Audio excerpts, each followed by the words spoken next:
He came back to visit his mother after years apart, dressed sharp, speaking gently, and carrying a plan no one saw coming. On what seemed like a peaceful morning, he pushed her wheelchair toward the cliff's edge, and what happened next changed everything. But what he didn't know was that something had been watching, and it never forgets. The morning sun filtered softly through the lace curtains of the old wooden house, tucked into the edge of Sierra pines. The beams of light touched everything with warmth: polished oak floors, worn leather-bound books on the shelves, and the gentle wrinkles of a woman's face as she sat in silence by the window. Maggie Collins, 74 years old and bound to a wheelchair, cradled a mug of chamomile tea in her hands.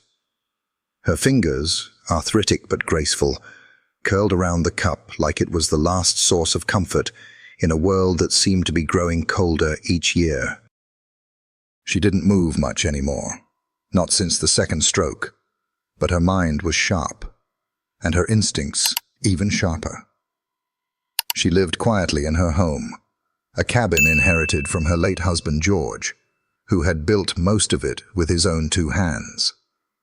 It wasn't grand by today's standards, but it stood proudly. A structure that had weathered decades of storms and stories. Maggie's days were simple. The warmth of the fire, the smell of pine wood, the company of Ben Tucker, her faithful groundskeeper of 25 years, and Dusty. Dusty was no ordinary animal.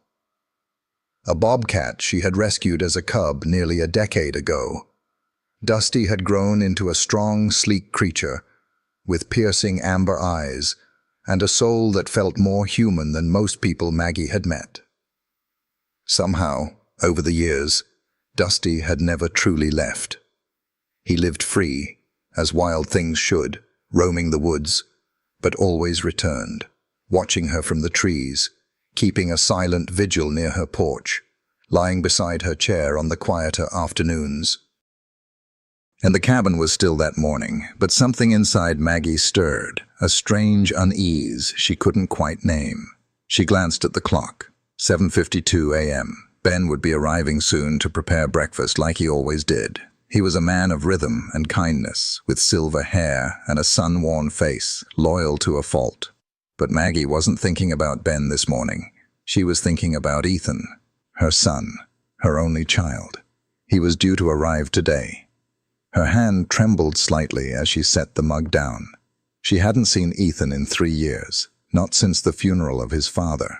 Even then, he'd come late, left early, and barely spoke a word to her. He'd sent a few calls, emails, the occasional birthday card signed in his assistant's handwriting. But when Maggie told him 2 months ago that she was changing her will to donate the vast majority of the family's wealth to conservation, he booked a ticket to visit, not to discuss, not to understand, but to change her mind. Or so she feared. The sound of gravel crunching pulled her eyes to the window. A sleek black SUV rolled up the winding dirt road leading to the house. It looked out of place among the evergreens and moss-covered rocks, too polished, too cold. The engine cut off, and out stepped a tall man in a fitted navy suit, his shoes far too clean for this part of Oregon. Ethan Collins, 43, ambitious, and dressed like he was headed to a board meeting instead of visiting his mother. Maggie watched him approach, her heart pulling tight. There was a time when Ethan would run up that path barefoot, his hands sticky from jam, his face smudged with dirt, shouting for her to come see the frog he'd caught. That little boy had vanished long ago, replaced by the man who now adjusted his designer cufflinks before ringing the bell. Ben opened the door. "Mr. Collins," he greeted, his tone polite, but not warm. "You're early." "I always am," Ethan replied, stepping inside without waiting for an invitation. Maggie sat up a little straighter in her chair as he entered the room. He walked toward her with a smile that didn't reach his eyes. "Hi, Mom." "Ethan," she said softly, "you made good time." Well, he said, sitting down across from her. You sounded urgent. Maggie folded her hands in her lap. I wanted to see you. It's been too long. He tilted his head. Has it? The silence that followed was heavy. Ben came in with tea for both of them, and then excused himself, retreating to the kitchen. Ethan leaned forward. So, the will. Straight to it. No pretense. Maggie sighed. I've given it a lot of thought. You mean you've decided to give it all away? Ethan said, keeping his voice low but tight. To animals. To conservation, Maggie corrected. To the people who protect the land your father loved. This house, these woods. They were part of his soul.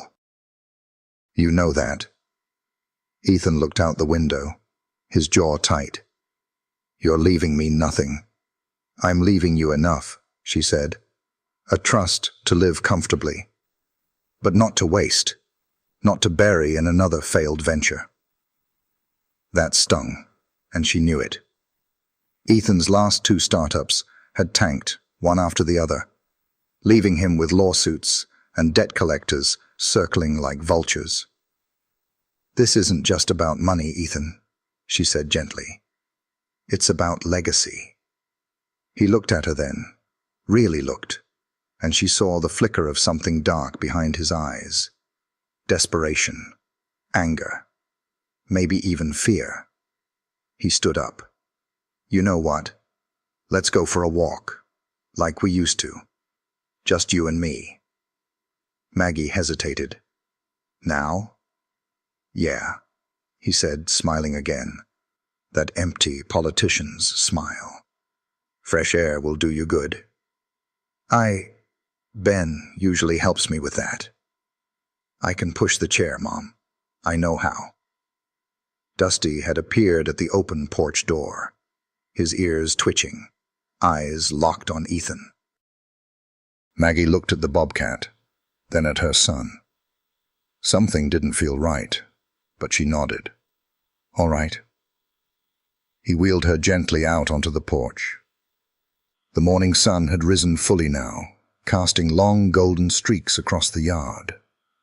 The path that led to the cliff overlook was narrow, winding between trees and rocks, not meant for wheelchairs anymore.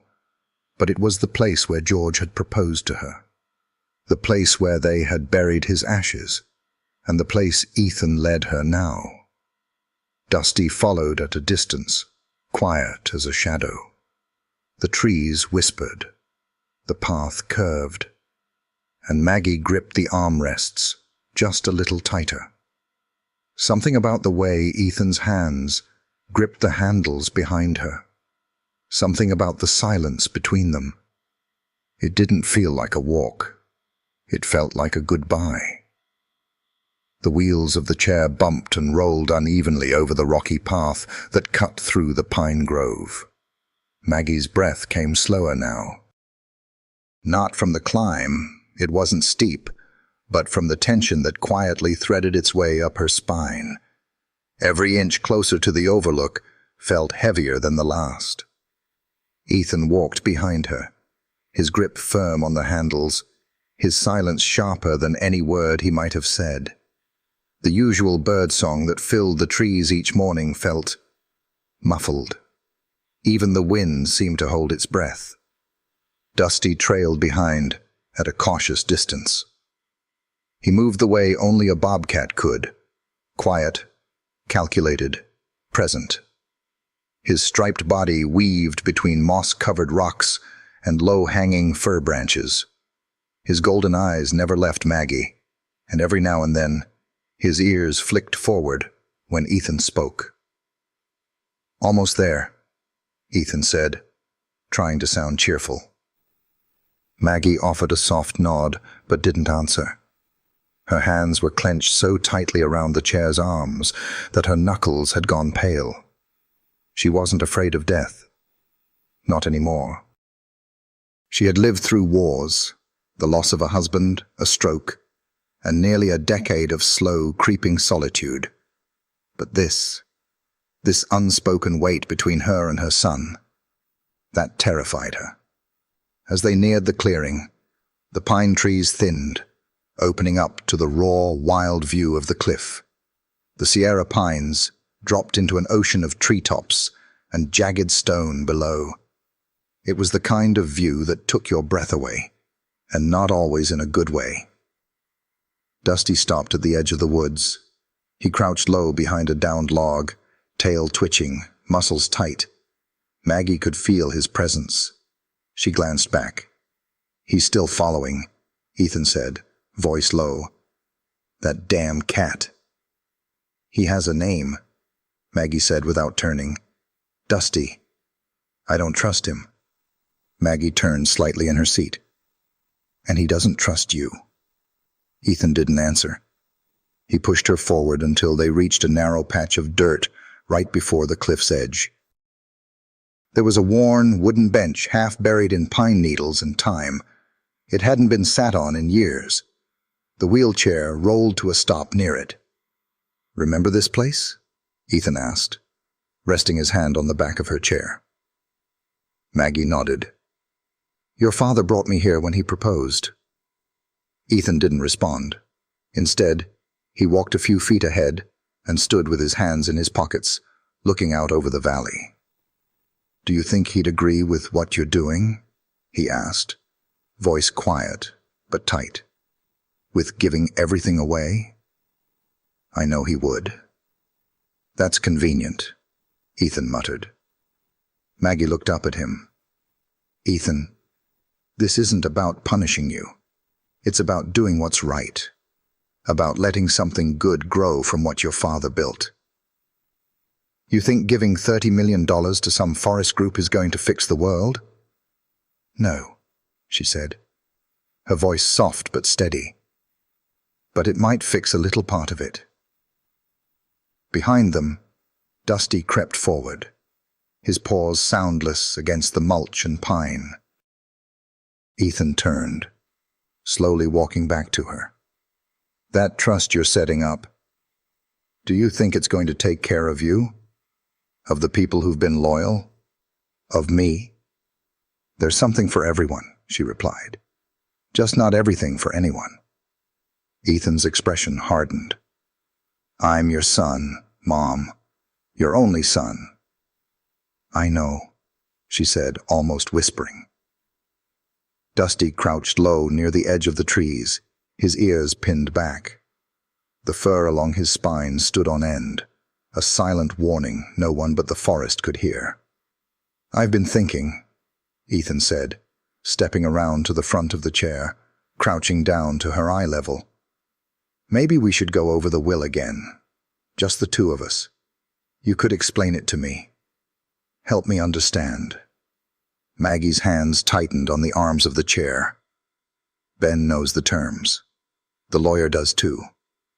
"But they're not here," Ethan said. "Right now, it's just you and me."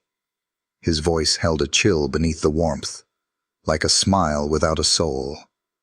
Then something changed. Ethan rose, and behind her, she felt the faintest shift of the chair. A nudge, barely noticeable, unless you were the one sitting on wheels. "Ethan," she said sharply, "we're close enough." He smiled. "We're family, Mom. I'd never let anything bad happen to you." He took one step behind her again. Maggie's heart raced. From the trees, Dusty froze. His body low, nostrils flaring. Every fiber of him screamed alert. And then, it happened. The chair moved, just a few inches. Maggie's breath caught in her throat as the front wheels tipped over the start of the slope.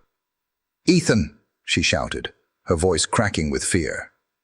He hesitated, hands on the back of the chair, grip tightening. The wheels rolled again. Suddenly, before Maggie could process what was happening, Ethan shoved, hard.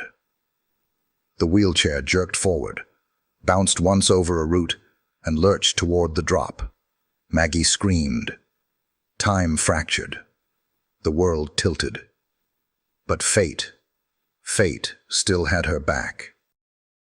Or maybe it was something else. A large root, gnarled and ancient, jutted from the cliff's edge. The chair caught its frame and twisted violently to one side. Maggie was thrown from the seat, tumbling sideways onto the dirt. Her body slammed into the brush, her hand catching a thin branch. Below her, only open air and the rocks far, far beneath. She hung there, one arm over the ledge, legs dangling. She was still alive, but barely. Above her, footsteps ran back across the path, quick, urgent, retreating. And from the woods came a sound, a low, guttural growl. Dusty. He had seen everything. He padded slowly toward the cliff, fur bristling, his wild heart beating faster than it ever had. Below, Maggie clung to the branch with all the strength her frail body could muster. Her breathing was shallow. Blood trickled from her elbow, and the pain in her chest warned her this was more than just fear. She looked up and saw him, Dusty, standing at the edge, eyes locked on hers. And in that one glance, there was something more than animal instinct. There was recognition, connection, loyalty. "Help me," she mouthed. Dusty didn't move. He didn't panic. He sat, watching her, waiting, guarding. Then, like he had done once before when she found him broken and bloodied in a steel trap, he turned and ran, back into the woods, toward home, toward Ben, toward the only hope Maggie had left. Ben Tucker was halfway through mending the old fence along the southern field when he heard it. Not a sound exactly. More like the feeling that something had just moved past him in a rush of wind and instinct. He turned his head and caught a blur of tan and dark spots darting between the trees. "Dusty?" he called out. He hadn't seen the bobcat sprint like that in years. The animal was usually calm, reserved, even regal in the way it moved through the forest. But now, Dusty was moving with the urgency of a creature that had just seen fire. Ben dropped his tools without a second thought and followed. Dusty didn't run in a straight line. He darted left, then right, circling back at times as if making sure Ben was still behind him. It was strange, almost like he was leading him. Something was wrong. Ben picked up his pace. His boots thudded against the damp pine floor as he followed the bobcat across the mossy trail that led toward the western ridge. His lungs began to burn with the effort, but he didn't stop. The look in Dusty's eyes had said enough. Not just danger, desperation. Meanwhile, farther down the rocky slope, Maggie's grip was weakening. Her body trembled from the effort of holding on to the thin branch. Her right arm, the stronger one, had already gone numb. Her left side, the one affected by the stroke, was little help at all. The pain radiated from her ribs with every shallow breath. She didn't know how long she had before the branch gave way, or before her body simply let go. A small part of her had accepted it. If this was how it ended, then so be it. She'd lived fully. She'd loved deeply. She had rescued a wild soul and called him family. But another part of her, the part that had raised a son, that had buried a husband, that had survived the quiet loneliness of old age, that part still had fight left in it. She wasn't ready. Not like this. Not at the hands of her own child. Above her, the trees rustled, a sound of running steps, snapping branches, heavy boots on dirt, and then a voice. "Maggie?" Ben. She tried to call out, but her voice was no more than a wheeze. He burst into view at the cliff's edge, breathless and wild-eyed, and dropped to his knees the moment he saw her hanging there. "Jesus, Maggie," he whispered. "Hold on." Dusty stood just a few feet behind him, silent and watchful, his breathing shallow, as if he had run every step alongside the man. Ben reached for the coiled rope he always carried in his work satchel and tied one end around the trunk of a nearby pine. His hands worked fast, the way a farmer's hands do, practiced, calloused, but steady under pressure. "I'm coming down," he called. Maggie blinked slowly, her eyes watery, her lips dry. She tried to nod. Ben eased himself over the ledge, inch by inch, using the rope as an anchor. The ledge was narrow, and loose rocks tumbled beneath his boots. Below them, the rocky gorge stretched into nothingness. "You're all right," he said, trying to keep his voice calm. "I got you, Maggie. Just don't let go. Not yet." He reached her just as the branch under her arm cracked. Her body dropped a few inches, and she let out a cry, weak but sharp. Ben lunged, grabbing her under the arms just in time. "Gotcha," he whispered, his face close to hers. "I gotcha." It took every ounce of strength he had to brace them both against the side of the cliff. Slowly, carefully, he began to lift her, inch by inch, until her feet found a solid hold on a crag of rock. Then, with Dusty's eyes watching from above, Ben began pulling her and himself back towards safety. It felt like hours. Every pull on the rope sent fresh pain through Maggie's body, but she didn't complain. She focused on the sound of Ben's breathing, the tension in the rope, and the soft, rhythmic rustle of Dusty's tail above. Finally, Ben rolled them both over the edge and onto the flat ground. He collapsed beside her, chest heaving, forehead slick with sweat. Maggie stared at the sky above the treetops, tears slipping from the corners of her eyes. "I thought I was going to die," she whispered. "Not on my watch," Ben muttered, voice thick with emotion. Dusty crept closer. He nudged his nose gently against Maggie's arm, then sat down beside her, close enough that his warm fur brushed her hand. Ben looked at the wheelchair a few yards away, its frame twisted, one wheel bent. It had clearly hit the rocks before tumbling toward the edge. "What the hell happened, Maggie?" he asked softly. She was silent for a long moment. Then she said, "Ethan." Ben's body went still. He brought me out here, said we should talk, and then he pushed me."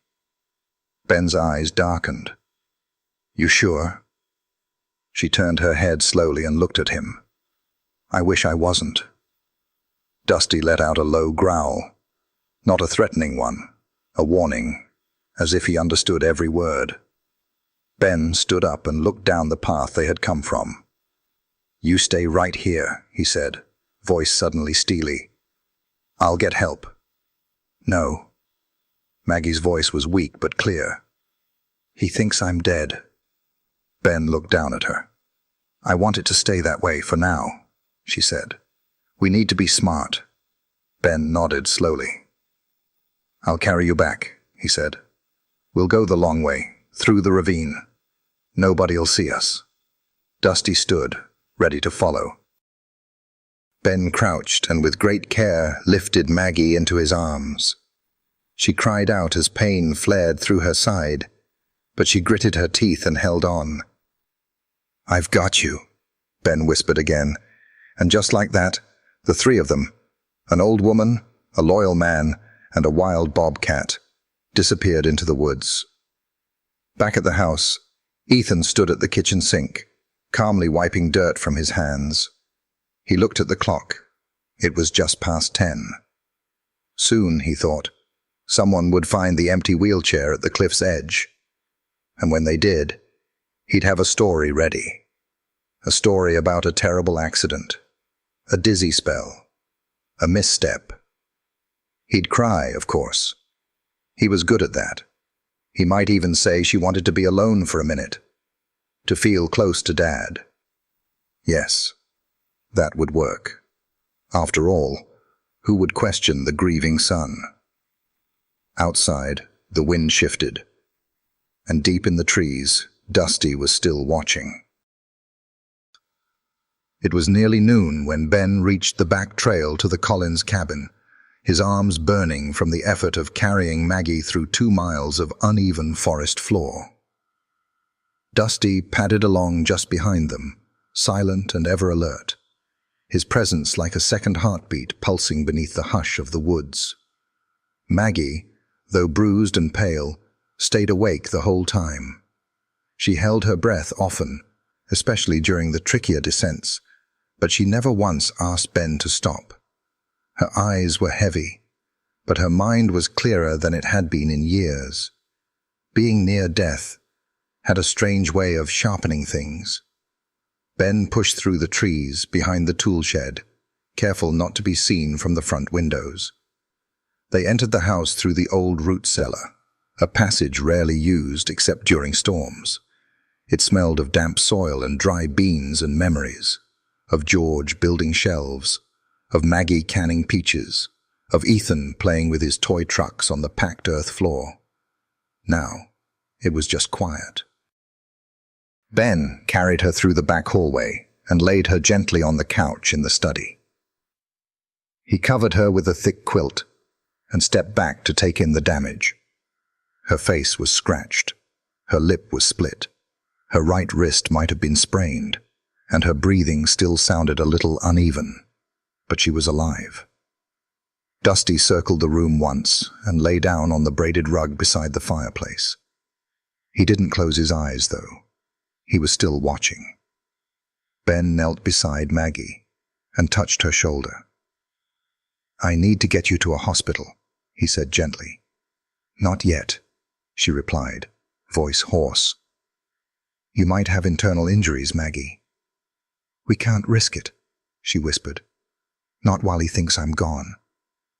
Ben sat back on his heels. He hated this, hated the lie. But she was right. If Ethan believed she was dead, then they had time to think, time to gather proof, time to plan. "I'll call Karen," he said. "She's the only one I trust." Maggie nodded slowly. Deputy Karen Wells had known Maggie for over 20 years. She wasn't just a law officer. She was a neighbor, a friend, and one of the few people who hadn't been dazzled by Ethan's smooth talk over the years. "Tell her to come alone," Maggie said. "Use the landline. He might be monitoring my cell." Ben raised an eyebrow, impressed. "You're 5 steps ahead, like always." She gave him a faint smile. "Motherhood teaches you more than you'd expect." Ben went to the desk, pulled the old rotary phone off the hook, and dialed Karen's number from memory. It rang 3 times before her voice came through, gruff, warm, and immediately alert. "Karen Wells." "It's Ben," he said. "I need you to come out here. Now. No lights. No sirens." She hesitated. "What happened?" "Maggie's alive," he said, "but she damn near wasn't." There was silence on the other end. Then, "I'm on my way." When he hung up, Maggie looked toward the window. The curtains were drawn, but she could imagine the world beyond them, the breeze in the pines, the late summer sun warming the porch, the sound of Ethan pacing the house looking for ways to rewrite history. She turned her gaze to Dusty. "You saved me," she whispered. The bobcat lifted his head, ears flicking at the sound of her voice. "First time I saw you," she continued, "you were no bigger than a shoebox, caught in that metal trap behind the creek. You were bleeding, snarling, fighting with every ounce of your tiny body. And you still let me get close. Dusty blinked slowly. You trusted me, she said. And today, you trusted me again. The animal said nothing, of course, but in his stillness was understanding. A kind Maggie couldn't quite explain, and didn't need to. They sat in silence for several minutes until a soft knock tapped on the back door. Ben let Karen in. She was dressed in plain clothes, no badge, no radio. Just jeans, boots, and a tension in her shoulders that told them she already sensed something dark was waiting. When she stepped into the study and saw Maggie, her breath caught. Jesus, Mags. I'm all right, Maggie said. But I won't be if we don't play this smart. Karen moved to the couch and took her hand gently. What happened? Maggie told her everything. She didn't cry. She didn't exaggerate. She laid it out like a statement to the court. How Ethan had wheeled her to the cliff, how his tone had changed, how he pushed, how she fell, how Dusty ran for help. Karen listened without interrupting. When Maggie finished, she sat back and let out a long, low breath. I always knew that boy had a mean streak, she said. But this... We can't arrest him yet, Maggie said. He'll lie, spin it. He'll say it was an accident, that I got dizzy. He's probably already setting it up, Ben added. Karen nodded. You're right. He's smart and rich. He'll have lawyers crawling out of the walls. We need proof, Maggie said. Karen looked at Dusty. The bobcat looked back. You think he saw it happen? I know he did, Ben said. Karen raised an eyebrow. That's great, but last I checked, cats don't testify. Maggie smiled faintly. But people do. And Dusty's not just any cat. Ben stood and went to the corner of the study, pulling out a small device. It was a trail cam, a tiny camera designed to track wildlife. He held it up. I put this on Dusty's collar 2 weeks ago, he said. Thought it might be fun to see what he gets up to. Forgot to take it off. Karen's eyes widened. You think it recorded it? Ben shrugged. Only one way to find out. He powered the device on and connected it to Maggie's old laptop. The screen flickered to life, and a blurry feed appeared. Dusty forest floors, brief flashes of squirrels, the sway of trees. The footage was rough, but the timestamp was clear, and then they saw it. The path. The wheelchair. Ethan behind it. The push. Karen stood frozen. Son of a bitch, she muttered. There was no audio, no voice, but the image was clear enough. He did it. He really did it. Maggie turned away from the screen, her hand shaking as she reached for Dusty. Without him, she said softly, I'd be dead. Karen stood still for a long moment. Then she exhaled hard and pulled out her phone. Time to call in the cavalry. No, Maggie said. Not yet. Karen looked at her. You've got the proof. What more do you need? We need to see what he does next, Maggie said. He thinks he's free now. Let's give him enough rope. Karen nodded slowly. You're playing a dangerous game, Mags. I know, Maggie whispered. Then she turned to Dusty. But I'm not playing it alone. Ethan Collins stood in the center of the living room, glass of bourbon in hand, watching the fireplace with an intensity that made it feel as if the flames were speaking to him. His sleeves were rolled to the elbows now. He'd taken off the jacket hours ago. Too stiff, too formal. It wasn't the time for suits anymore. Not now. He had just come from the edge of the cliff again. He'd stood there for 20 minutes, pacing slowly, practicing the story in his head. She wanted to go see where Dad's ashes were spread. She insisted on going alone. She rolled a little too far forward. The rest didn't need to be said. The path was uneven. The cliff was steep. She was old. Everyone would understand. No one would question a son who lost his mother to a tragic accident on their own land. At least, that was the version he'd play. Still, something about it itched at him. It wasn't clean enough. Something about the wheelchair being gone bothered him. He'd kicked it off the edge after she fell, but it hadn't made the splash or crash he'd expected. Maybe it got caught in a tree. He didn't look. He didn't want to. He just turned and walked back, like the good son who would find her missing an hour later. And that was exactly what he did.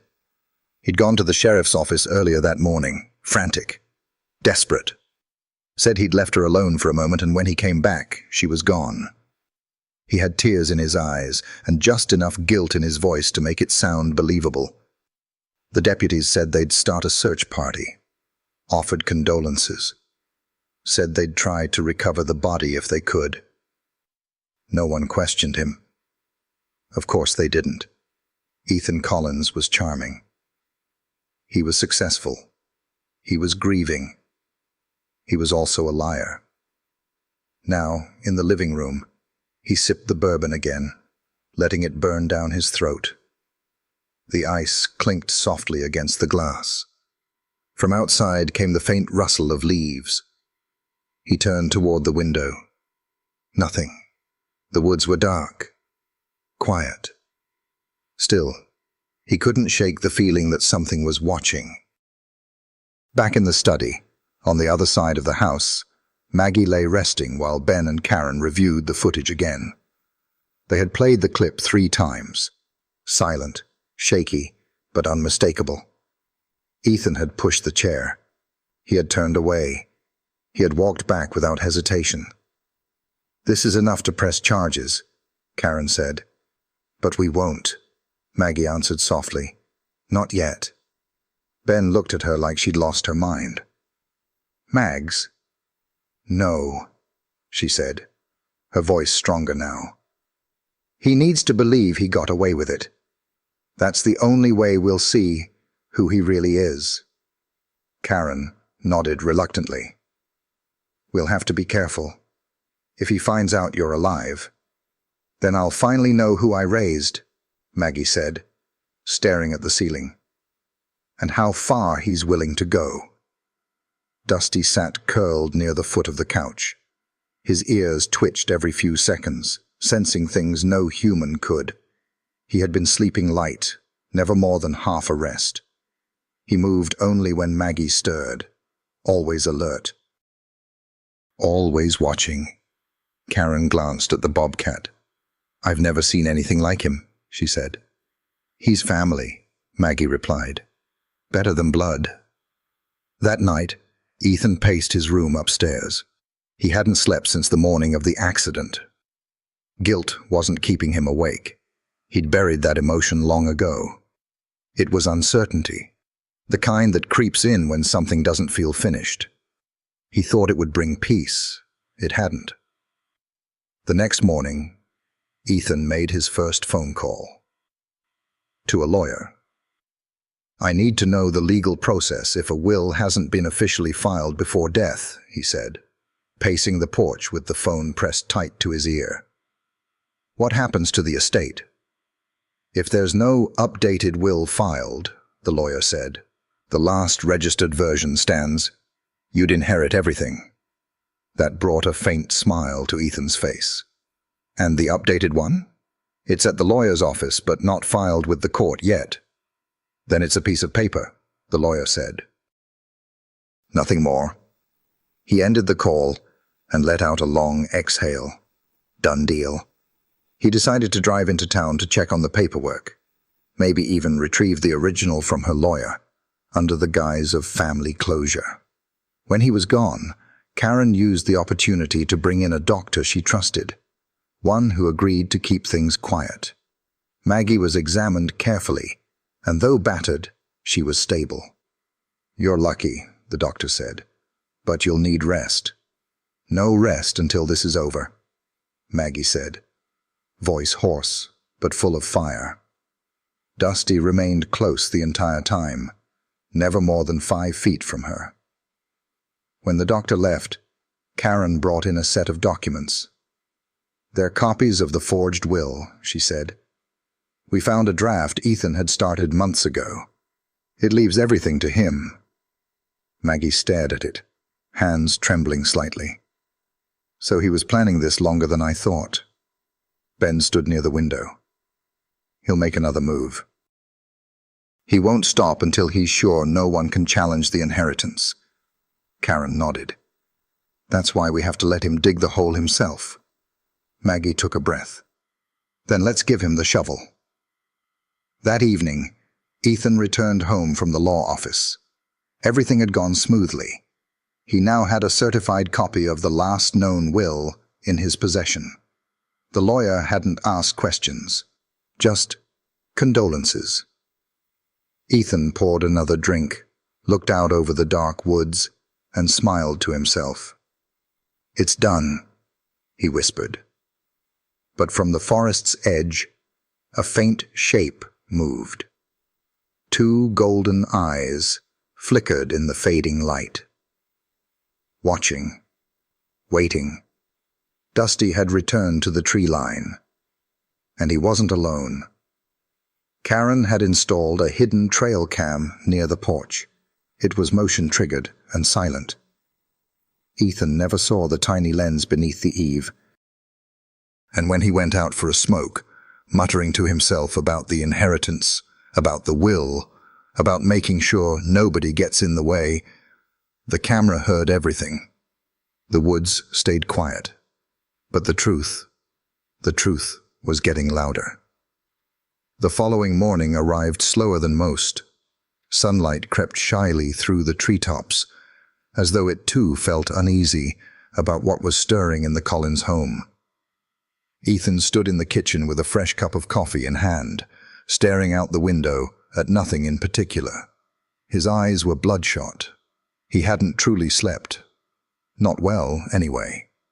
Sleep came in bursts, like a faulty light bulb flickering on and off. And when it did come, it was filled with fragmented images. Maggie's face, the wheelchair tipping forward, a scream cut short by silence. He would wake up in a cold sweat, but not from regret, from anticipation. He kept thinking, any moment now. The phone would ring. The sheriff's department would call. Someone would find something. But the phone hadn't rung. No visitors, no questions. Nothing but the stillness of a world that didn't know or didn't care. He should have been relieved. Instead, he felt hunted. He paced the halls like a man waiting on a ghost. On the other side of the house, past the closed doors and drawn blinds, Maggie lay resting in her old study, propped up on the worn floral cushions of her favorite settee. Her color had returned somewhat, and her voice had grown stronger with each hour.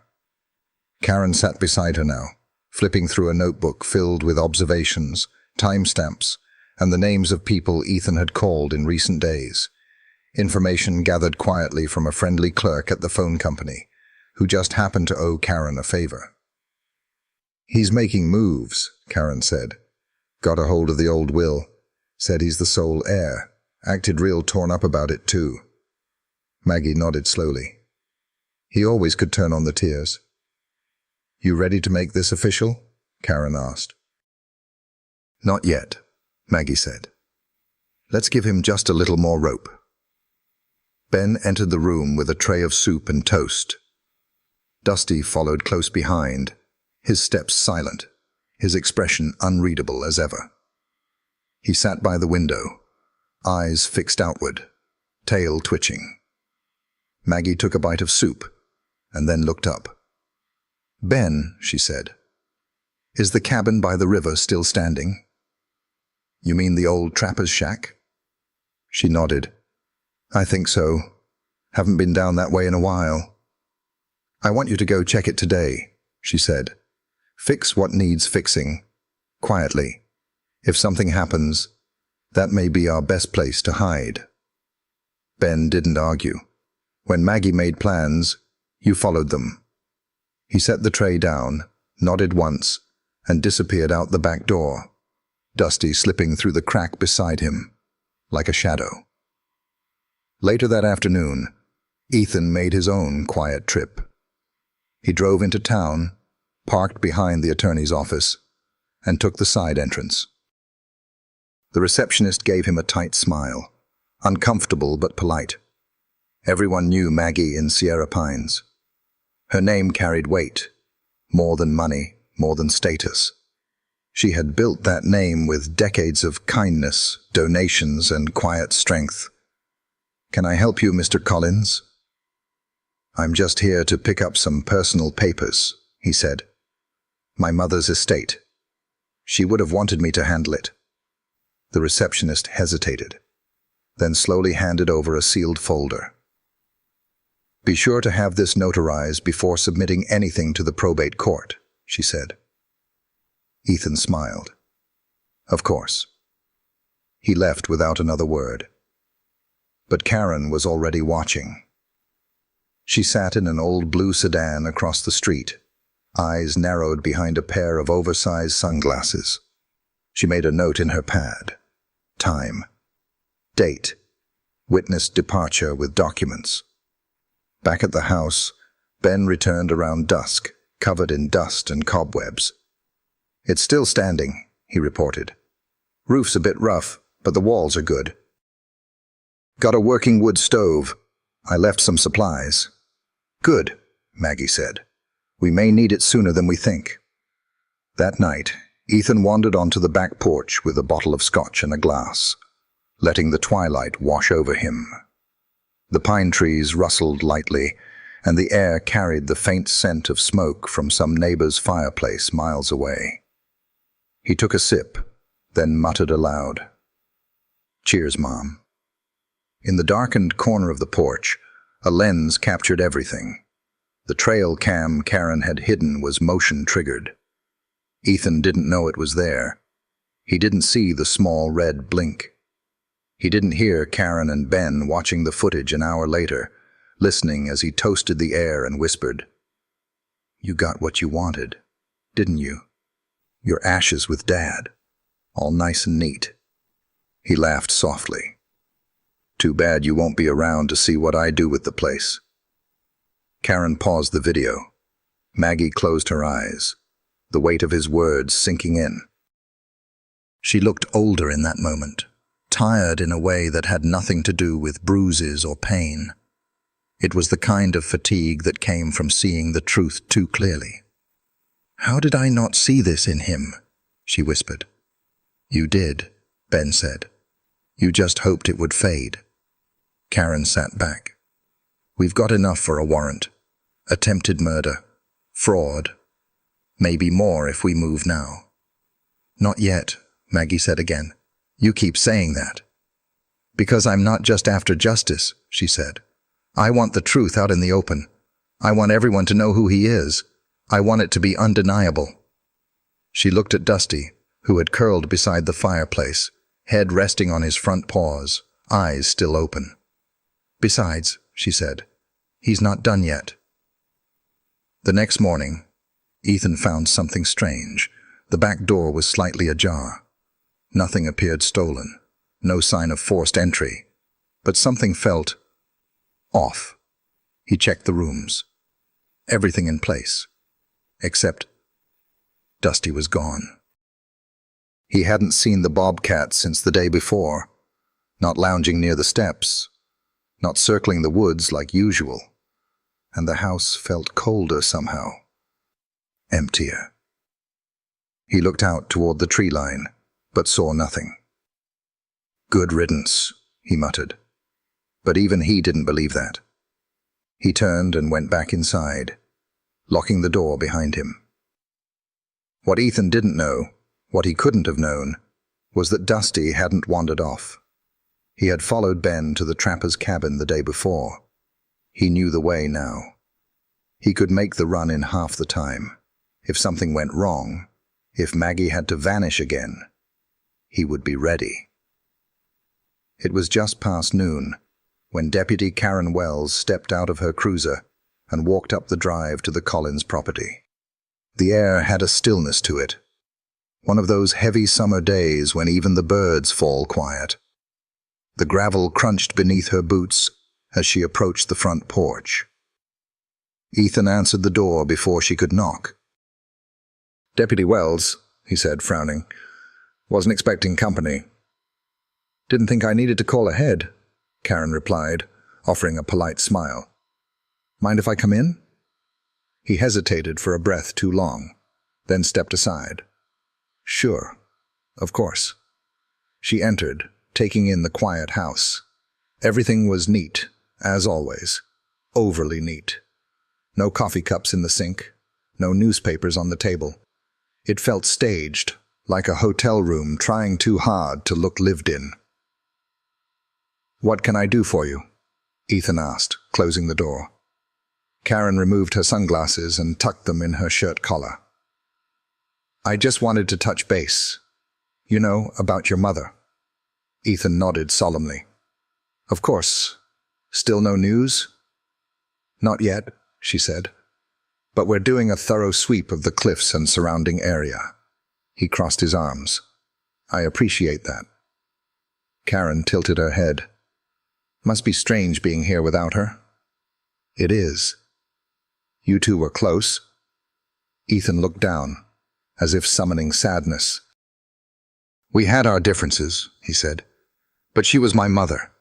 That kind of loss. It cuts deep." Karen studied him for a long moment. "I've always admired your mother," she said. "She's one of those people who made this town feel like a town, you know?" He nodded, saying nothing. "She mentioned to me once," Karen continued, "that she was updating her will." Ethan's jaw tightened. "Did she?" "Yeah. Something about giving a large portion of the estate to the Sierra Pines Wildlife Trust." Ethan chuckled dryly. "Sounds like her. But I understand you've submitted an older version," Karen said. Ethan's smile faded. "I did," he said. "It's the only version filed legally. Her lawyer confirmed it." Karen nodded slowly, pretending to accept that. "Well," she said, "I just wanted to check in. Let you know the department is still actively searching." "Appreciate that." She gave him one last look, then turned to leave. As she reached the door, she paused. "By the way," she said, "I noticed the trail cam you had installed near the porch. Odd place for it." Ethan blinked. What?" "The little red light," she said, pointing casually to the eave just above the doorway. "Might want to take a look." Ethan glanced up, and for just a fraction of a second, something flickered across his face. Fear, confusion, maybe even guilt. Then he quickly covered it with a polite smile. "I'll check it," he said. "Thanks." Karen walked back to her cruiser and drove off down the gravel road, watching him through the rearview mirror the entire way. She didn't smile until she was well out of sight. Back at the house, Ethan stepped outside and walked straight to the porch eave. No camera, no light, nothing. He looked around sharply. Had she been bluffing? And if so, why?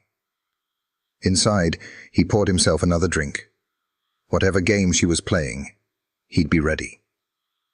That same afternoon, Maggie sat in the study with Ben. The light coming through the window was soft and golden, touching everything with the quiet warmth of late summer. Dusty lay stretched out on the rug, ears twitching in his sleep. Ben handed Maggie a cup of herbal tea. "I don't like him being that close to you," he said. Maggie smiled. "I'm not exactly mingling with him." You know what I mean. He needs to feel safe, she said. People like Ethan only show their cards when they think they're winning. Ben frowned. You're gambling with your life. She looked down at the tea, then out the window. No, she said softly. I'm gambling with the truth. Karen returned just after sunset, stepping quietly through the back door. He took the bait, she said, lowering her voice. Hooked clean through. Did he mention the will? Maggie asked. He defended it, Karen replied. Didn't even flinch. Maggie nodded. Then he's fully committed to the lie. Karen pulled a small flash drive from her pocket. Trail cam caught his reaction. Might not be much, but a jury will notice a man's face when he thinks his secret's about to be exposed. Ben crossed his arms. So what now? Maggie looked up, eyes clear. Now, we tell the town I'm dead. Karen blinked. You sure? Maggie nodded. Let him believe it fully. Announce a memorial service. Something small. Closed casket. No viewing. Ben frowned. And you'll hide where? The shack? No, she said. Too obvious. I'll go with Karen. Her brother has a cabin near Miller's Ridge. Karen smiled. Remote. Safe. No one would think to look. That night, after the lights went out, the plan moved quickly. Ben helped Maggie into the back of Karen's truck, covered with blankets and camping gear. Dusty followed close behind, hopping silently into the back, like he understood every step. Within the hour, Maggie was gone. And by morning, the obituary ran in the local paper. Margaret Collins, beloved member of Sierra Pines, passed peacefully at her family home. A memorial was planned for Saturday. Private. Family only. Ethan stood on the porch with the paper in hand, coffee growing cold in the other. It was done. No more waiting. No more uncertainty. She was gone, and with her, any doubt about the inheritance. He folded the paper and went back inside, never once noticing the set of footprints in the soft dirt just beyond the tree line. Paw prints. A trail of them, leading away from the house, towards something he didn't see coming. Not yet. The days leading up to the memorial passed like a dream, wrapped in fog. Ethan moved through them with the practiced grace of a grieving son, dressed in black, speaking in soft tones, nodding with appreciation as townsfolk offered condolences.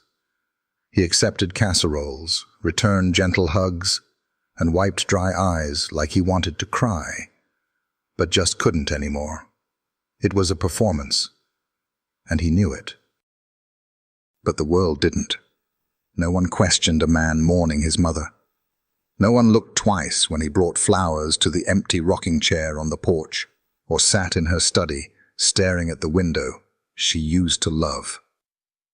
He didn't have to cry. He only had to look broken. That was the key.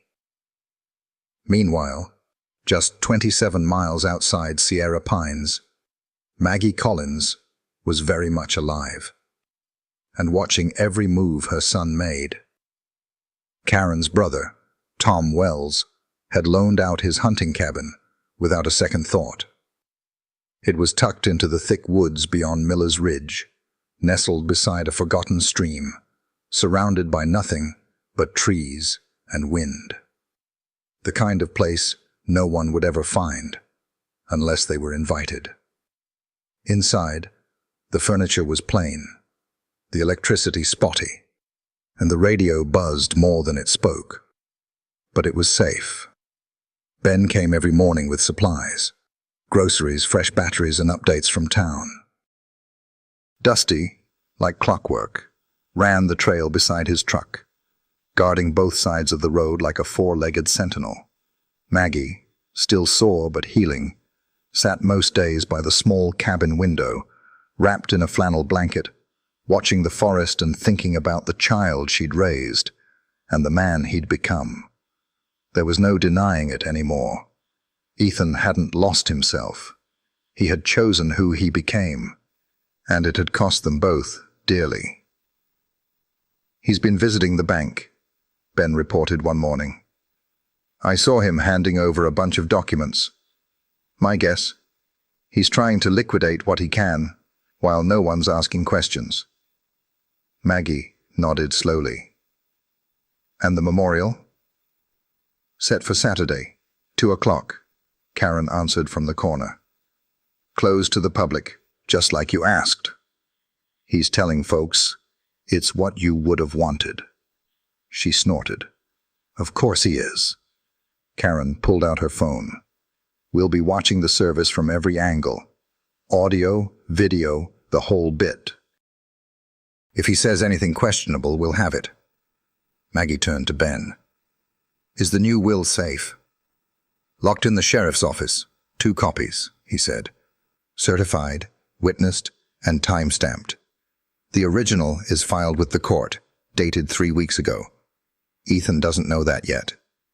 Karen added, "And I've got the trail cam footage backed up 3 ways. 2 of them, not even digital. He can't erase what's coming." Maggie sipped her tea. "And he still believes I'm dead?" "Oh yes," Karen said. "He even called a lawyer in Portland about setting up an offshore account." Ben grunted. "Nothing says grief like a tax haven." They all chuckled softly. But beneath it, a tremor of sadness still lived. No amount of justice could make this feel like a win. Not really. That night, while Karen stayed behind to keep watch, Maggie took a slow walk through the trees with Dusty at her side. The bobcat kept close, ears flicking at every rustle, as though nature itself might betray them. She stopped near the edge of a dry creek bed, the moonlight spilling silver over her face. "I used to walk you right here when you were just a little thing," she said to Dusty. "You were nothing but ribs and fear, and look at you now, strong, free." Dusty didn't move, just sat beside her like a soldier standing guard. "You knew before I did," she whispered. "You saw it in him. You tried to warn me." She reached out and ran a hand gently across his back. His fur was thicker now, more rugged, but it was still the same Dusty underneath, still the wild soul who had chosen to stay. "I don't know what comes after this," she said. "I don't know if we'll go back to how things were, but I want you to know I'm grateful." Dusty leaned into her hand slightly before pulling away and scanning the woods again, always watching, always protecting. Saturday came quickly. Ethan stood at the front of the Collins property, wearing a black suit that fit just a little too perfectly. The house had been cleaned top to bottom. Maggie's favorite quilt was folded neatly on her rocker. A photo of her in her younger years rested on a stand near the door, smiling, timeless, unaware of what her son would one day become. A few close friends came. 3 neighbors, the mail carrier, an old church member. They stood on the grass in folding chairs, hands clasped, heads bowed. Ethan said a few words. Soft, eloquent, scripted. She was a force in this town, a light in every room. She gave her life to helping others, and I only hope I can carry her legacy with the same grace. Ben stood at the back of the group. Karen too. Recording. Watching. They weren't moved. They weren't fooled. But they needed this part to play out. They needed him to believe he'd won. And Ethan did. After the service, he hugged a few shoulders, shook a few hands, and accepted a plate of cookies from a woman he didn't remember. Then he went back inside and locked the door. Upstairs, he opened his laptop. He transferred the first chunk of funds to a new account. "Goodbye, Sierra Pines," he whispered. That evening, As the sun began to dip behind the hills, Ethan poured himself a glass of scotch and walked out onto the porch. He looked over the land. Soon it would all be sold. Gone. Someone else's problem. He raised his glass. "To freedom," he said. From the edge of the woods, a branch cracked. Ethan turned sharply. Nothing. Just trees. He laughed quietly to himself and went back inside, unaware that two figures had been watching him from the shadows. Dusty was one of them. Karen was the other. And tomorrow Maggie Collins would come home. The next morning dawned cool and grey, clouds blanketing Sierra pines in a soft, muted light. The forest held its breath, and even the birds seemed slower to rise. It was the kind of morning that wrapped itself around your bones. Quiet, watchful, full of things left unsaid. Inside the Collins home, Ethan stood in the hallway, adjusting the collar of his shirt as he stared at himself in the mirror. This was it. He had just received confirmation from the bank. The transfer had gone through. The account was active. All that remained was one signature to finalize the deed to the land, and it would all be his. Officially, legally, forever. He poured himself a celebratory cup of coffee and stepped out onto the porch, soaking in the damp pine air. It smelled like closure. What he didn't know, what he couldn't have known, was that in just a few hours, the truth he'd buried would claw its way back into the light. And it would come with a witness he never expected. Dusty was already waiting. He crouched in the distance, low beneath the brush, golden eyes fixed on the man who had betrayed his own mother. His tail flicked once, then again, as if measuring the moment. Back at the sheriff's office, Maggie stood in front of a full-length mirror for the first time in weeks.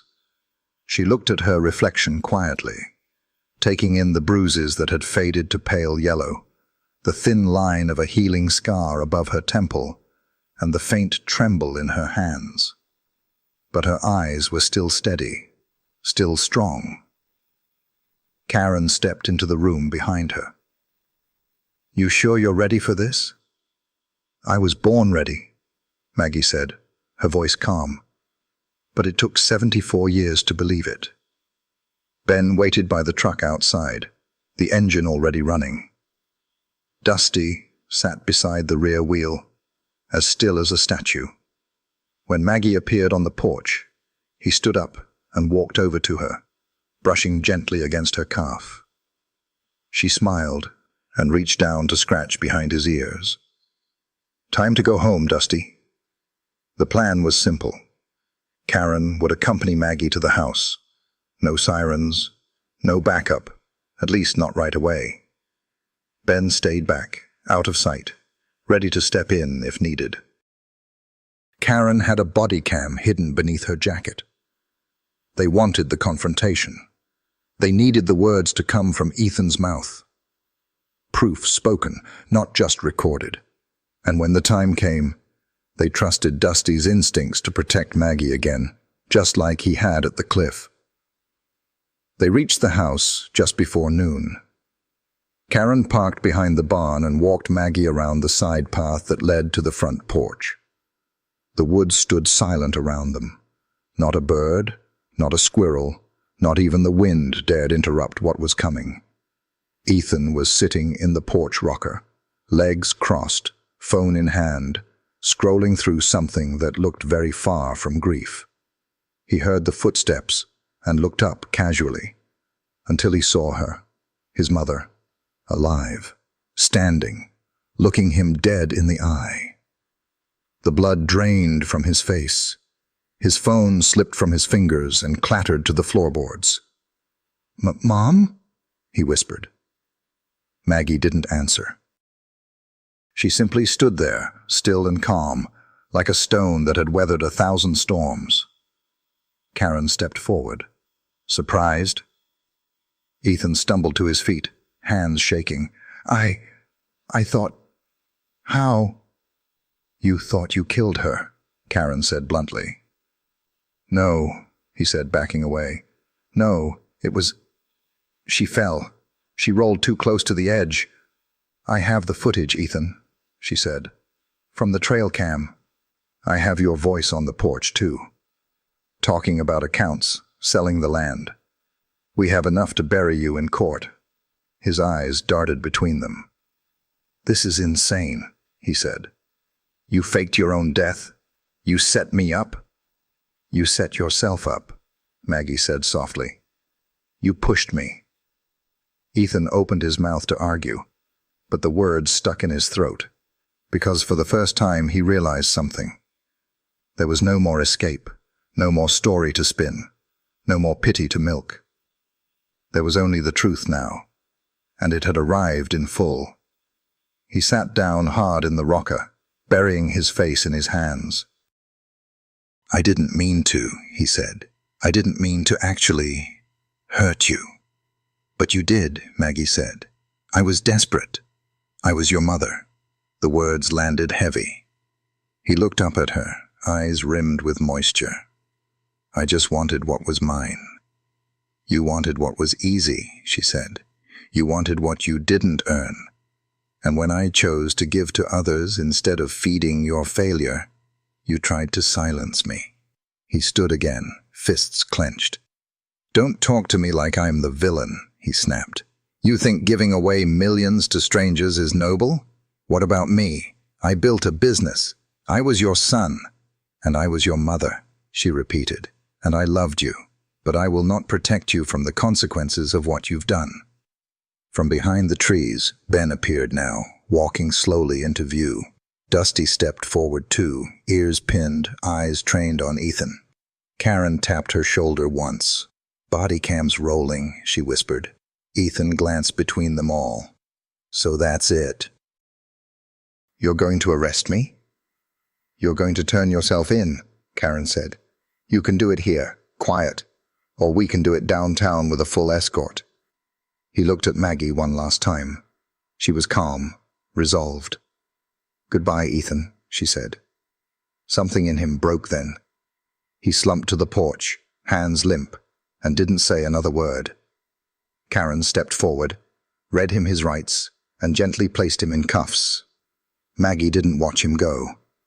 She watched Dusty instead, who now lay at her feet, head resting on his paws. I'm sorry you had to see what people are capable of, she whispered. Dusty blinked slowly. Ben stepped beside her and laid a hand on her shoulder. You did the right thing, he said. No, Maggie replied. We did. They stood on the porch as the patrol car pulled away, carrying Ethan out of Sierra Pines. This time not as a visitor or an heir, but as a criminal facing the consequences of his choices. The sun broke through the clouds, just slightly, painting golden light across the trees. Dusty yawned, stretched, and wandered into the yard. Free, like always. The house was still. Maggie stood alone in the study, her hands resting gently on the old wooden desk that George had built nearly 40 years ago. Her fingertips traced the familiar grooves where his hammer had slipped, the uneven grain of the wood polished smooth by decades of use. The room smelled of lemon oil and thyme. For the first time in weeks, she was truly alone. No sheriff, no body cams, no whispered strategies, just the house and the echo of her life in it. She looked around slowly. There on the mantel was the photograph of her wedding day. She in a pale blue dress, George in his borrowed suit, both of them squinting in the sunlight and grinning like fools. Next to it, a picture of Ethan at 8 years old, holding up a paper kite, face flushed with pride. She walked to the fireplace, picked up the smaller frame, and held it gently. I don't know what happened to you, she whispered to the boy in the picture. I really don't, but I hope, wherever you're going now, you remember that once you were good. Tears pressed behind her eyes, but she didn't let them fall. She couldn't afford to, not yet. Outside, Dusty lay sprawled in the sun on the front steps, eyes half closed, tail twitching lazily. He looked every bit the wild creature he was, but there was something in the way he rested near the door, how he stayed close to the windows, that made it clear. He was still watching, still guarding. Ben returned from town just after lunch, carrying a brown paper bag under one arm and a bundle of fresh wildflowers in the other. "Thought we could use a bit of beauty in here," he said, setting the bouquet on the kitchen table. Maggie smiled. "They're lovely. Figured Dusty might appreciate 'em too," Ben added. "Even if he does pretend not to care." Dusty flicked his ear but didn't move. Karen arrived a little while later, still in uniform, her expression soft but firm. "He's being processed," she said quietly. "County jail for now. Hearing in a few days." Maggie nodded. "Any trouble?" "None," Karen replied. Didn't say a word. Just sat there like someone finally took the weight off his shoulders. Maggie didn't reply right away. Finally, she asked, "Do you think he'll ever understand what he did?" Karen sighed. "I don't know. Some people spend their whole lives blaming the world. Never look in a mirror." Maggie looked out the window, her voice low. "I blame myself more than I want to admit." Karen stepped forward. "Don't. I raised him. And you gave him love, opportunity, guidance. What he did, he chose it." Maggie nodded slowly, eyes still on the horizon.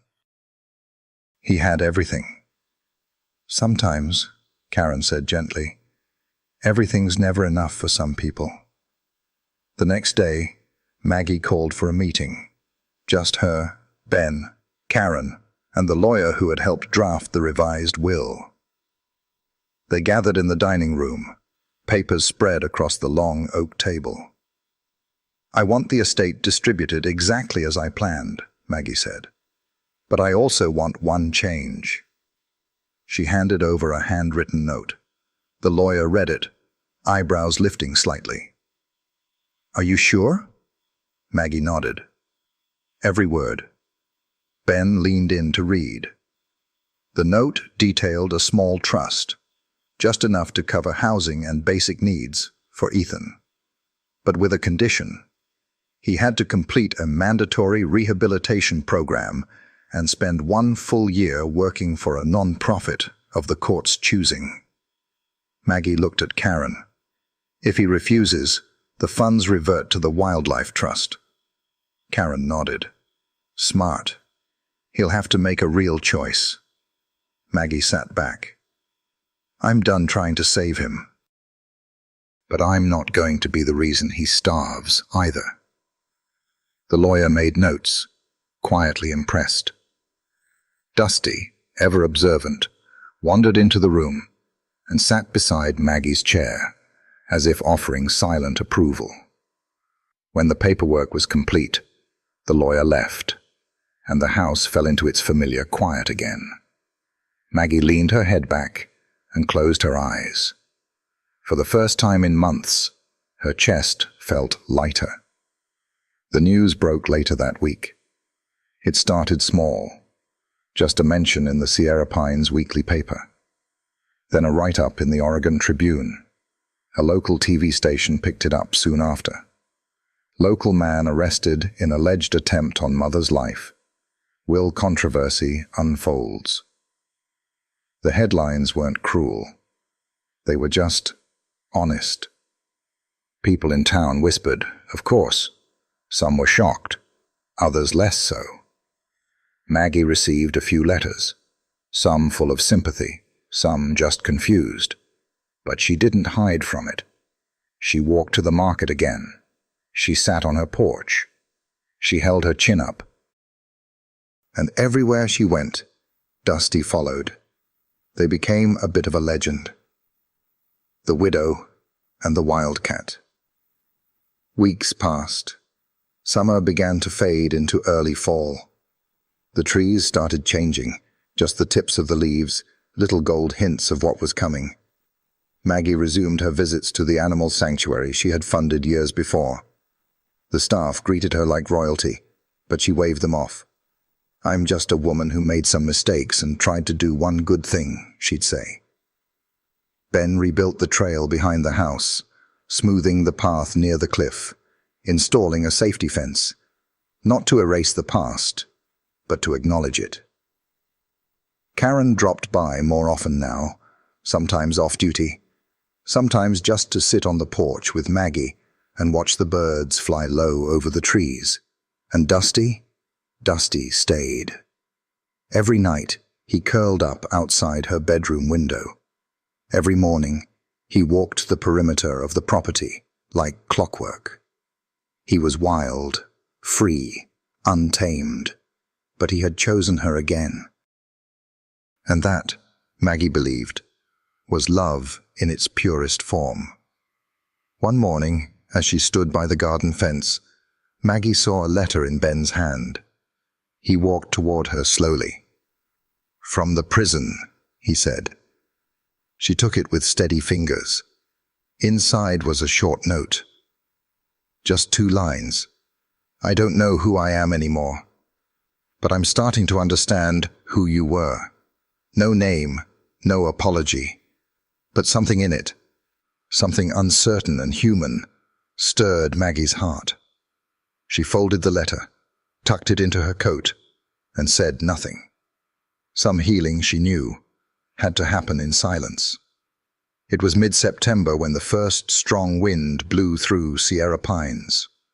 The tall firs swayed with long, slow groans, and the maple leaves began to flutter down in 1s and 2s, scattering the yard in warm colors of rust and gold. Maggie sat on the porch in her old wicker rocker, a shawl draped around her shoulders, a thick ceramic mug of spiced cider in her hands. The air had a new crispness to it now, fresh, clean, almost forgiving. Dusty lay stretched out at her feet, blinking slowly at the breeze that tugged at his fur. He didn't mind the cold. He never had. Ben was working on the shed out back, fixing a loose door hinge that had been complaining for months. Karen was due in an hour for supper, and the whole house smelled faintly of baked apples and cinnamon, thanks to Dolores, Ben's sister, who'd started coming by once a week with pies and casseroles, and stories about her loud, chaotic grandchildren. The rhythm of life had returned. Not exactly the same as before, but better, in ways that mattered. The Collins home had become a different kind of place since Ethan's arrest. Quieter, softer. The tension that used to hide in the walls had been replaced with something lighter. Maggie had opened the windows more, let in the air. The house had started to breathe again. Some rooms she'd chosen not to go into just yet. Ethan's old bedroom remained untouched. She didn't go in to stare or cry. She just wasn't ready. And maybe she never would be. Healing, she knew now, wasn't always about confronting everything head-on. Sometimes it was about letting some things rest where they were, and moving forward anyway. That morning, a package had arrived by courier. No return address, just a padded envelope, sealed tightly. Maggie had opened it slowly, carefully, at the kitchen table while Ben watched. Inside, a paperback journal, navy blue, weathered on the edges, with a small note tucked into the front cover. They said I should start writing things down. This was harder than I thought, but I figured you had the right to read it. There was no name, no signature. But she recognized the handwriting. She'd seen it on crayon drawings taped to the fridge, on birthday cards, on school essays and thank you notes. It was Ethan's. The journal now sat beside her on the porch table, unopened for now, but not forgotten. Dusty stirred, lifting his head slightly and sniffing the air. Moments later, Ben rounded the side of the house, wiping his hands on an old rag. "Karen's pulling up," he said. Maggie smiled. Right on time. Karen parked by the fence and stepped out with a bottle of cider in one hand and a bag of groceries in the other. She walked up the path like she'd always belonged there. "Evening, Sheriff," Maggie called. Karen grinned. "Still not used to people calling me that." "Well, the badge suits you better than you think." They sat on the porch for a while, talking about nothing in particular. Weather, town gossip, a black bear sighting near the old fire road. Dusty wandered off toward the edge of the woods, giving them space, but never going far. Eventually the conversation turned, as it always did, to Ethan. "He's been quiet," Karen said. "No fights, no incidents, attending therapy sessions. His public defender says he's different now." Maggie nodded. Different can mean a lot of things. "I read part of the journal," Karen added, her voice low. "He's not making excuses." That surprised me. "That surprises me too." Karen leaned back in her chair. "Are you ever going to see him?" Maggie thought for a long time before answering. "I don't know. Maybe, but not yet." Karen didn't press. They sat in companionable silence as the sun began to dip behind the trees. Long shadows stretched across the yard, and the sky turned shades of honey and rose. Ben joined them, setting out bowls of stew and warm biscuits on the porch table. They ate together under the open sky, surrounded by pine and light, and for the first time in a long while, it felt like peace. After supper, Karen stood and stretched. "I've got a drive ahead of me," she said. "You call if you need anything, all right?" "I always do," Maggie replied. Karen gave her a hug, nodded to Ben, scratched Dusty gently behind the ear, and walked down the path. Ben cleared the dishes and disappeared into the kitchen. Maggie was alone again on the porch. She picked up the journal, opened the cover. The first few pages were sparse.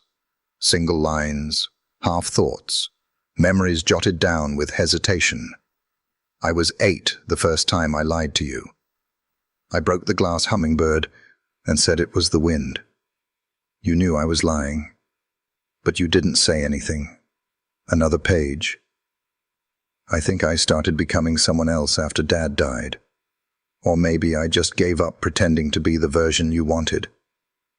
I don't even know if I can undo what I did. But I remember the way you used to read to me on the porch. I remember Dusty sitting at our feet. I remember what it felt like to be safe." Maggie let the pages fall closed. She held the journal against her chest. And finally, she cried. Not from fear, not from regret, but from the aching beauty of remembering something real. A long time ago, she had loved a little boy with messy hair and a too big heart. And maybe, buried deep inside the man who tried to throw it all away, a piece of that boy still existed. Later that night, Dusty curled up beside her rocker on the porch. The wind rustled the trees, and somewhere in the distance, an owl called out. Maggie reached down and laid a hand gently on Dusty's back. "We're getting there," she whispered. "A little more every day." And together, under the moonlight and stars, they rocked slowly into the quiet. It was early spring again, when the letters arrived. Maggie had just finished planting a new row of lavender beside the garden path, her gloves muddy, her knees creaking a little more than usual. She stood slowly, stretched her back, and looked across the property. Rows of daffodils blooming along the fence, the breeze sweeping through the orchard like an old song. Dusty lay sunbathing in the open, front paws crossed, eyes half closed in contentment. Ben came down the path with the day's mail tucked under one arm. "One's from the Wildlife Trust," he said, handing her a thick envelope. "And this one?" He hesitated. "It's from the prison." Maggie wiped her hands on her apron and took both envelopes without flinching. "Thanks," she said. Ben didn't ask if she'd open it. He knew she would. She took the letters to the porch and sat in her rocker.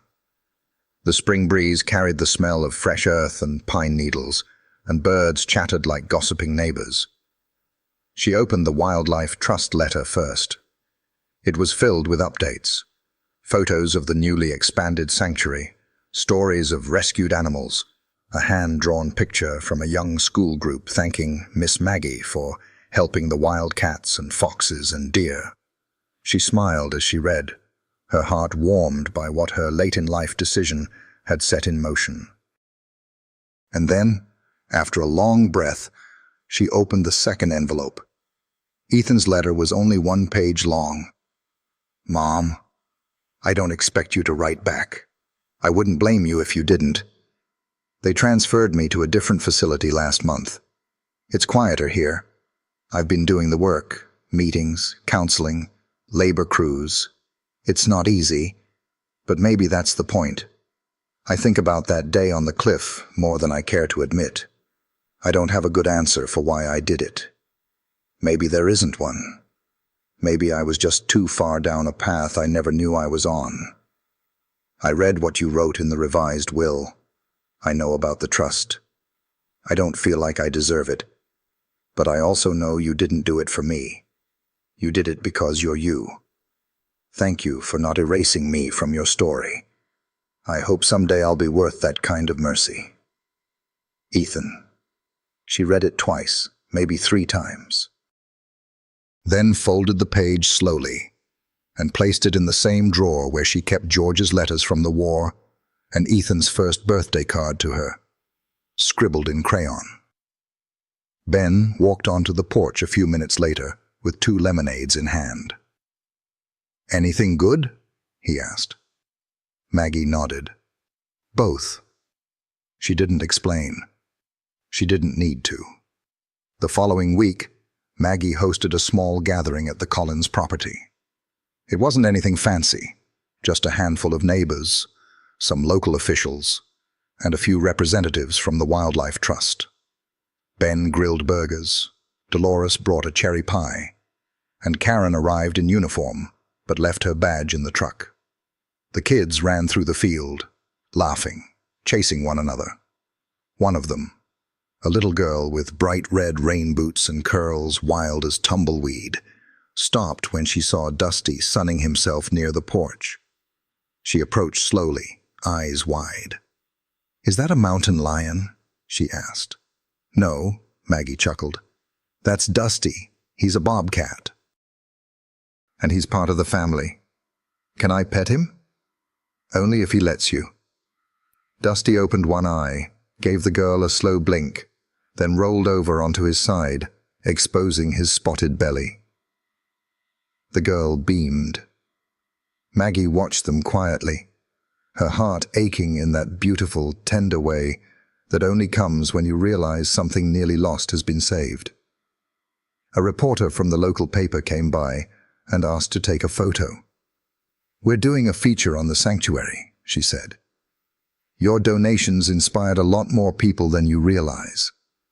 Maggie agreed, but only if Dusty could be in the picture. The photographer knelt in front of the porch steps as Maggie sat on the top one, Dusty at her side and Ben standing just behind her. Click. And just like that, a moment became memory. As the sun dipped lower and guests began to say their goodbyes, Maggie walked slowly around the property. Her cane tapped against the stone path. The orchard was blooming again. The wind had shifted. It smelled like fresh rain and hope. She passed the small stone marker under the old oak tree. It read simply, "In memory of those we lose and those we choose to love." It was her way of honoring George, of honoring the good in Ethan that had once been, and of acknowledging the family she had built not through blood, but through loyalty, kindness, and grace. Dusty joined her near the marker, brushing gently against her leg. "You still watching me?"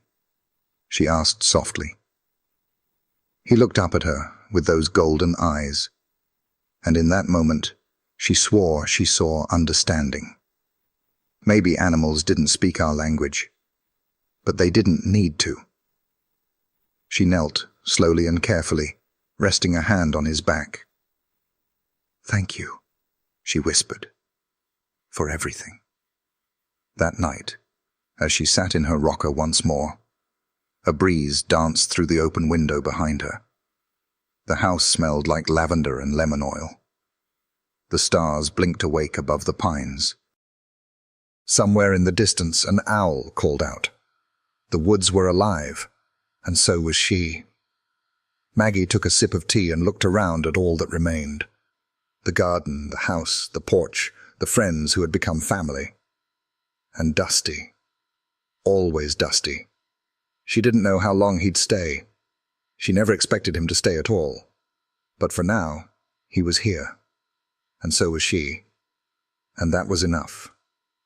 If this story moved you even just a little, go ahead and leave a simple comment. Just type 1 or 0 down below. That's more than enough to let us know you were here, listening, feeling it with us. And if you'd like to hear more powerful, emotional stories like this one, stories that stay with you long after they end, make sure to subscribe to the channel. We've got more coming, and we'd love to have you with us for the next one. Thank you for being here. We'll see you in the next story.